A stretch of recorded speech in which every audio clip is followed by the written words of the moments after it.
Hi guys, നമുക്ക് നമ്മുടെ ദുബായിലുള്ള ശ്രീകൃഷ്ണ ടെമ്പിളിലേക്ക് പോയിട്ട് വരാം. ഞാൻ നമ്മുടെ കുബൈബ മെട്രോ സ്റ്റേഷൻ്റെ ബാക്ക് സൈഡിൽ കൂടെയാണ് എപ്പോഴും ക്ഷേത്രത്തിൽ പോകാറുള്ളത്. പാർക്ക് കഴിഞ്ഞ് നമ്മുടെ മറൈൻ സ്റ്റേഷൻ കഴിഞ്ഞിട്ട് അതുവഴി നമ്മുടെ ഗ്രാൻഡ് സൂക്കിൽ കയറി ഗ്രാൻഡ് സൂക്കിൻ്റെ അകത്തൂടെ ഒരു എക്സിറ്റ് കിട്ടും നമുക്ക് പുറത്തിറങ്ങാൻ.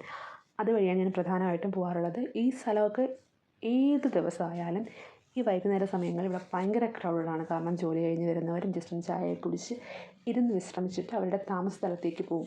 എനിക്ക് തോന്നുന്നു നമ്മുടെ ഫ്രണ്ട്സിൻ്റെയൊക്കെ ഒരു ഒരു റീയൂണിയൻ പ്ലേസ് കൂടിയാണ് നമ്മുടെ ഈ സ്റ്റേഷൻ എന്ന് പറയുന്നത്. കാരണം ഇരിക്കാനുള്ള സൗകര്യമുണ്ട്, ഫുഡ് കഴിക്കാനുള്ള സൗകര്യമുണ്ട്, എല്ലാത്തിനും ഫെസിലിറ്റി ഉണ്ട് ഇവിടെ. അതുകൊണ്ട് ഇപ്പോൾ നോക്കിയാലും കുറച്ചുകൂടെ താമസിച്ച് ഇവിടെ മൊത്തത്തിൽ ആളുകളായിരിക്കും.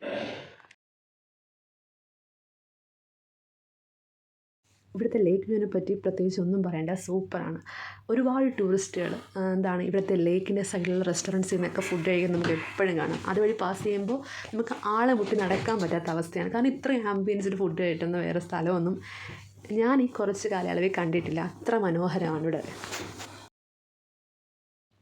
ഇത്ര നല്ല ആംബിയൻസ് ഉണ്ടായതുകൊണ്ട് തന്നെ കുറച്ച് എക്സ്പെൻസീവും കൂടിയാണ് കേട്ടോ ഇവിടെ നിന്ന് ഫുഡും ഡ്രിങ്ക്സൊക്കെ കഴിക്കുന്നത്. അതുകൊണ്ട് ഞാനിതുവരെ കഴിച്ചിട്ടില്ല. ഇതുവഴി സ്ഥിരം പാസ് ചെയ്ത് പോകുന്നല്ലാതെ ഇവിടുന്ന് ഫുഡ് കഴിക്കാനുള്ള ഭാഗ്യമൊന്നും കിട്ടിയിട്ടില്ല. അപ്പം ഇതാണ് നമ്മുടെ അബ്ര. നമ്മുടെ അബ്രയിൽ നിന്ന് ഒരു ദിർഹം കൊടുത്താൽ, അതായത് നമ്മുടെ ഈ മെട്രോ സ്റ്റേഷനിൽ നിന്ന് അബ്രയിൽ കയറി ഒരു ദിർഹം കൊടുത്താൽ നമ്മുടെ ഗോൾഡ് സൂക്കിൽ കൊണ്ടിറക്കും.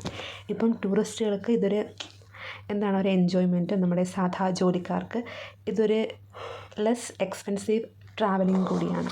അത് കഴിഞ്ഞ് ഞാൻ നമ്മുടെ ഗ്രാൻഡ് സൂക്ക് വഴിയാണ് അമ്പലത്തിൻ്റെ എക്സിറ്റിൽ ഇറങ്ങുന്നത്.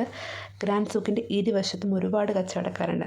ഇവിടുത്തെ അറബികളുടെയും അതുപോലെ തന്നെ നമ്മുടെ ഇന്ത്യൻസിൻ്റെയും പാകിസ്ഥാൻകാരുടെയൊക്കെ ഒരുപാട് കടകളുണ്ട്. നമ്മുടെ ഇന്ത്യൻ ഡ്രസ്സ് വിൽക്കുന്ന കടയുണ്ട്, പാകിസ്ഥാൻ ഡ്രസ്സ് വിൽക്കുന്ന കടയുണ്ട്, അറബികളുടെ ഡ്രസ്സുകളുണ്ട്, അവരുടെ കർട്ടൻസ് ഉണ്ട്, കുഷൻ കവേഴ്സ് ഉണ്ട്, അതുപോലെ തന്നെ നമ്മുടെ നട്ട്സ് ഉണ്ട്, ദുബായ് ചോക്ലേറ്റ് ഉണ്ട്, അങ്ങനെ ഒരുപാട് കാര്യങ്ങളുണ്ട്. ഇപ്പോൾ ഞാൻ ഒരു എക്സിറ്റ് വഴി പുറത്തിറങ്ങുവാണ്. ഈ എക്സിറ്റ് വഴി ഇറങ്ങിയാൽ എനിക്ക് പെട്ടെന്ന് തന്നെ നമ്മുടെ അമ്പലത്തിൽ എൻട്രി കിട്ടും. ഞാൻ എപ്പോൾ വന്നാലും ഇവിടെ ആളായിരിക്കും. ഞാൻ ആകപ്പാടെ ഇന്ന് അധികം ഒരു ക്രൗഡ് കണ്ടില്ല. ഫ്രൈഡേ, സൺഡേ, സാറ്റർഡേ ഫുൾ ആളായിരിക്കും ഇവിടെ. അങ്ങനെ ഇവിടെ നടന്ന് ഞാൻ അമ്പലത്തിൻ്റെ ഒരു മരമുണ്ട്. ആ മരമാണ് എൻ്റെ ഡെസ്റ്റിനി. ഈ ഒരു മരമല്ലേ ഈ കാണുന്നത്, ഈ മരമാണ് നോക്കി കഴിഞ്ഞാൽ എപ്പോഴും നടക്കുന്നത്. നമ്മുടെ അമ്പലവും പള്ളിയും അപ്പുറവും ഇപ്പുറമായിട്ടാണ് കേട്ടോ നിൽക്കുന്നത്. നമ്മുടെ അമ്പലത്തിൽ കയറി വരാൻ തന്നെ ഏകദേശം എനിക്ക് തോന്നുന്നു 5 എൻട്രി ഉണ്ട് ഇവിടെ നിന്ന്. അപ്പോൾ നമ്മുടെ അമ്പലത്തിലോട്ട് പോകുന്ന വഴികളിൽ ഇരുവശത്തും കടകളുണ്ട്. നമ്മുടെ നാട്ടിൽ കിട്ടുന്ന സാധനങ്ങളൊക്കെ ഈ കടകളിലും കിട്ടും. അതുപോലെ കൂവളത്തൈ, നമ്മുടെ തുളസി ഇലത്തൈ, മഞ്ഞളിൻ്റെ തൈ, വിളക്ക് കത്തിക്കാൻ വേണ്ടി ഗോപുരമില്ലേ നമ്മളിപ്പം പുതിയതായിട്ട് വീടുകളിലൊക്കെ വയ്ക്കുന്നത്, അതുണ്ട്. ഇതാണ് കേട്ടോ അമ്പലത്തിൻ്റെ ഓഫീസ്. അങ്ങനെ നടന്ന് നമുക്ക് നമ്മുടെ അമ്പലത്തിലോട്ടെത്താം.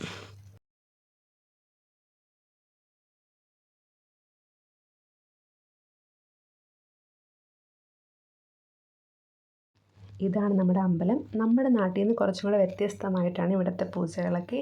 ഇവിടെ മെയിൻലി നോർത്ത് ഇന്ത്യൻ സ്റ്റൈലിലാണ് പൂജകളൊക്കെ. നമ്മൾ കൈകൊട്ടി പ്രാർത്ഥിക്കുന്നതും ഭജന ഉറക്കെ പാടുന്നതൊക്കെ ആയിട്ട് നോർത്ത് ഇന്ത്യൻ സ്റ്റൈലിലാണ് ഇവിടുത്തെ പൂജാവിധികൾ. നമ്മുടെ ക്യാമറ അലൗഡ് അല്ല. ഇവിടം വരെ മാത്രമേ നമുക്ക് അലൗഡ് ഉള്ളൂ ക്യാമറ. നമുക്ക് 10 ദിർഹം കൊടുത്താൽ ഒരു തട്ടം കിട്ടും കേട്ടോ ഇവിടെ നിന്ന്. അതിൽ ഫ്രൂട്ട്സും ലഡുവും പൂവൊക്കെ കാണും. നമുക്കത് ഭഗവാന് സമർപ്പിക്കാൻ പറ്റും. ഈ പടികൾ കയറിയാണ് നമ്മൾ പ്രതിഷ്ഠയിരിക്കുന്ന സ്ഥലത്തോട്ട് പോകുന്നത്.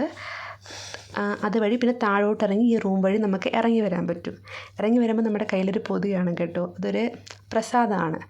പിന്നെ ചന്ദനമൊന്നും കിട്ടില്ല. നമുക്ക് ഈ പുറത്ത് വച്ചേക്കുന്ന കടകളുടെ ഫ്രണ്ടിൽ ചന്ദനം വാങ്ങിച്ച് ഇടാവുന്നതാണ്. അത് ഫ്രീ ആണ്. ഇതാണ് ഇന്നത്തെ എൻ്റെ അമ്പല വിശേഷം. അങ്ങനെ